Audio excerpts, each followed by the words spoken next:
everybody, and welcome to my week 7 update video post-op VSG surgery. My name is Taylor, also known as Short Sleeve T for those of you that don't know. I just wanted to give a little introduction to my channel and for myself this week, just because this week I actually gained 60 new subscribers, so that was phenomenal to me. That's the most I've gained in a week since we've started this channel together. So thank you very much and welcome to my new subscribers. My name is Taylor and I'm going to get right into my stats so you guys can kind of see a little bit where I am and how far I've come. In April of this year I actually weighed 381 pounds. I started a 3-month pre-op diet and lost 50 pounds. So my weight day of surgery was 331 pounds. And my weight last week, I believe, was 305 pounds. And my weight this week, you guys will not even believe it, I made it to 299 pounds. If you saw on my Instagram, I did post a video of that. I was blown away. I actually cried. I told you guys I was going to cry, and I did. I sobbed for like 15 minutes. I could not believe it. It has been so long since I saw 2 before any number on the scale, and I'm really proud of myself, guys. I feel like I can safely say that my stall is over. I stuck it through a long, almost 4-week stall of not losing anything, and here I am. 299. So I am going to post some body shots this week and show you guys kind of where I stand as far as my my progress goes, and some before and after photos and stuff like that, so you can see how I'm doing. So as far as how I felt this week, I felt really good. I did have a little bit of trouble with some gas pain at the beginning of the week, which caught me off guard because I haven't had any gas pain at all since the surgery. So like I said, that caught me off guard. I took some Gas-X and that really didn't help. And what I was thinking that could possibly have caused that for me is the amount of cheese I ate at the beginning of the week. I was eating so much cheese and I could feel like this pressure just radiating across my chest. I think Monday and Tuesday both, I just felt really sore and just gassy. My stomach kind of hurt. My back was really hurting. It was up towards like my shoulder blades and my back. So at first I didn't really know if I was catching a cold or if I was getting like sick or a stomach flu or something, but then I realized I thought it was just gas pain, and eventually that did subside after I stopped eating as much cheese, and for the rest of this week I've just kind of ate my normal amount of dairy products that I normally have. I am lactose intolerant, so I do try to limit the amount of cheese, and when I say that I ate a lot of cheese, it was just like maybe a cheese stick and a half. So no, I didn't really have a lot, but for me it was a lot because I'm lactose intolerant. I did want to really quickly mention before we get into the rest of this video about my giveaway. If you haven't seen it, the video I posted on Wednesday of this week, I have a giveaway where I'm giving away a water bottle, some headphones, some hair accessories, that kind of thing, and you can try to enter to win that on that video, and I can link that in the description down below. And a lot of people have entered to win my giveaway, and I want everybody to get a fair shot. So as far as my weight goes, I did want to talk to you guys a little bit. I am still on my period. I know I mentioned that in my last couple of videos that I've been on my period now for a month. It's actually been an entire month now. And, you know, I know that's not normal, and I know I should probably consult a doctor about it, but the last couple times that I've talked to anyone about it, they told me that they felt like it was normal, for me at least, because of my PCOS. And I was just curious if anybody else kind of has dealt with this after their surgery. Have you had a period that lasted almost a month or longer than a month? It has gotten lighter, and it does affect my weight. My weight will fluctuate throughout the week. It'll like for instance, this week on Monday when I weighed myself, I was 299.8. Right after my update video on Sunday, which is so funny to me, I woke up the next morning and had met my goal. My first goal, at least. I'm definitely not done losing. Obviously, I have a long way to go. But on Tuesday, I was like 300, and then the rest of the week, I was between about 300, 301, and then as of Saturday, I was 299 again, and then this morning, 299, and even right now, in the middle of the day on Sunday, I'm still 299. My period's not really affecting it as much as it has been. So I am perfectly happy with that. I just wanted to let you guys know that's still going on for me. So there is a chance that I could fluctuate in the next week or so. As far as like my update videos go and everything like that, if you guys are just curious on why my weight fluctuates so much, I do have PCOS, and I am having some trouble with keeping the weight at kind of just like a steady declining pace. It's really, I want to do this like it's a roller coaster for me. That's just how my weight has been. So I wanted to change positions there. Sorry guys, because I keep seeing this glare in my glasses, and I know it probably drives you guys nuts because it's driving me nuts. Something I wanted to talk about this week that sort of bothered me was the level of competition that I see in the weight loss community.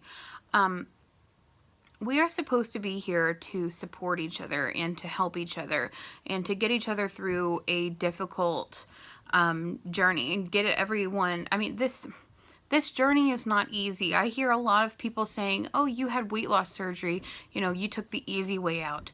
This is not the easy way out. There is nothing easy about a life-changing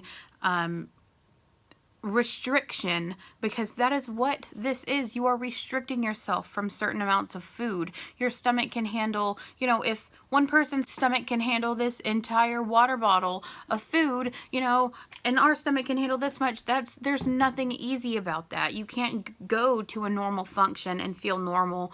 You have to be constantly keeping in mind you have a sleeve, you have a restriction, or you have a bypass, or you have a lap band, whatever it is.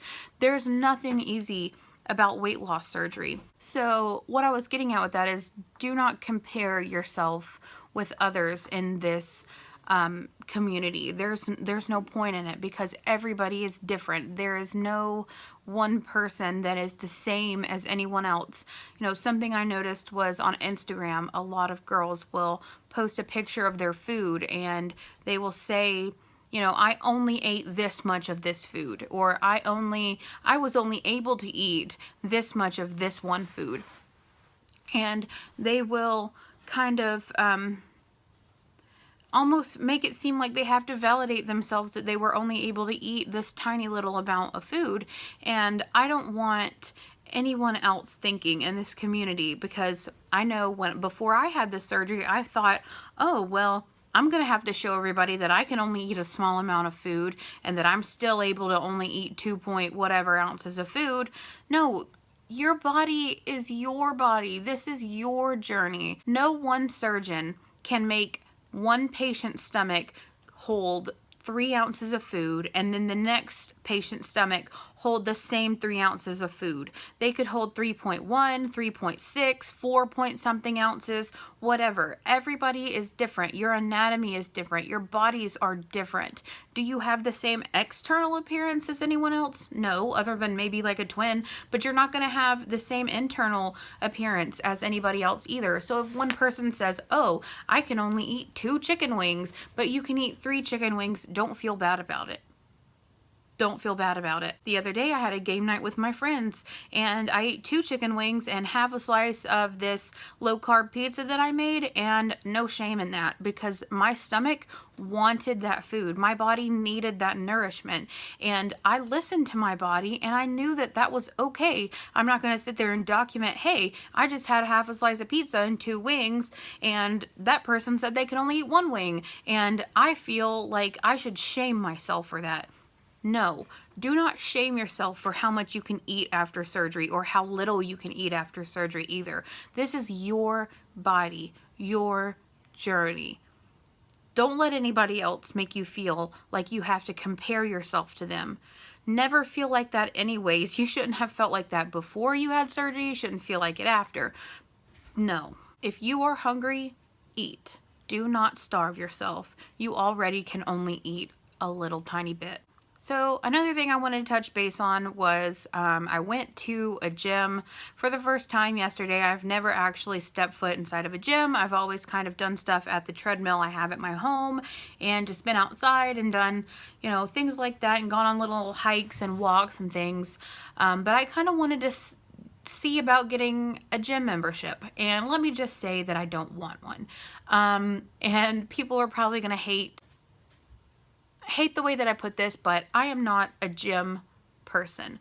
And I say that because when I went in there and I saw everybody working out and everybody looked like they were having a fantastic time, everybody looked wonderful, and that has nothing to do with me not wanting to go to the gym. I don't want to go to a gym because I enjoy being outdoors way too much. And I'm in school, and I have other things that I have to take care of. Plus, I'm married. So I think I would rather kind of come up with my own exercise routine. I do want to go hiking a lot. I do want to do resistance training. I'm going to look up as many YouTube tutorials as I can on, you know, different exercises. I am going to start yoga this week. So I want to do my exercise regimen on my own, just like I'm doing everything else in this journey on my own. I want this to be all me. I shouldn't have to feel like I have to go to a gym or I have to do something just because somebody else is doing it. And that's why I wanted to mention it to you guys, because I want you to feel the same way. You shouldn't have to feel like you have to do something just because someone else is doing it. That is why in week 3 I removed myself from the support group that I was on with my doctor's office that I no longer go to. This is my journey. That's all there is to it. This is my journey. I'm going to make the decisions. I'm going to make the choices. I'm going to call the shots on it. And if I don't want to go to a gym and I want to eat an extra chicken wing, or I want to have only 1.5 protein shakes instead of 2 during the day, or I drink 6 of these instead of 7, you know, this is my body. And I'm not saying that it's every choice I make is the right one, because they're probably not. I'm not saying that I'm trying to make bad choices, obviously, and go against the norm or anything, but what I'm saying is I'm going to do what my body tells me, and I want to listen to my body, and I want to do things that make me happy, because mental health is the same importance as physical health. Being happy with what you are doing and satisfied with yourself and feeling confident is the same as physical health. The same importance. Which brings me to a topic that I have thought about all week long ever since I hit 299. I want to stop putting so much value in the number on the scale. When I hit 299, I felt so confident. I felt so happy. I felt like I was succeeding. I felt like I was the most confident I had been in a while, and a very long while, might I add. And it shouldn't be that way just because of a number on the scale. It shouldn't. I cannot let myself forget about the non-scale victories. Just last week, I tried on a 2X shirt for the first time in years, and it fit. This shirt is a 2X, and it fits. My hair is not falling out, and that's fantastic. And I am doing what I'm supposed to do. I'm eating the right foods. I'm drinking the right amount of water. I'm having enough protein, and I'm caring for my body. Those are all things to be proud of. You shouldn't just be proud of the number on the scale. If you drink enough water today, pat yourself on the back. If you put down a piece of chocolate, pat yourself on the back. If you gained this week, but you ate right, you did everything you were supposed to do, you exercised, you did the right thing, pat yourself on the back. The number on the scale is not, that's the key word there, not what defines you. It isn't. It isn't what should make you confident. It isn't what should make you happy. And when it does make you happy, that's amazing, right? It's an amazing feeling to see that you're losing weight and the number is going down, but that's not all you are.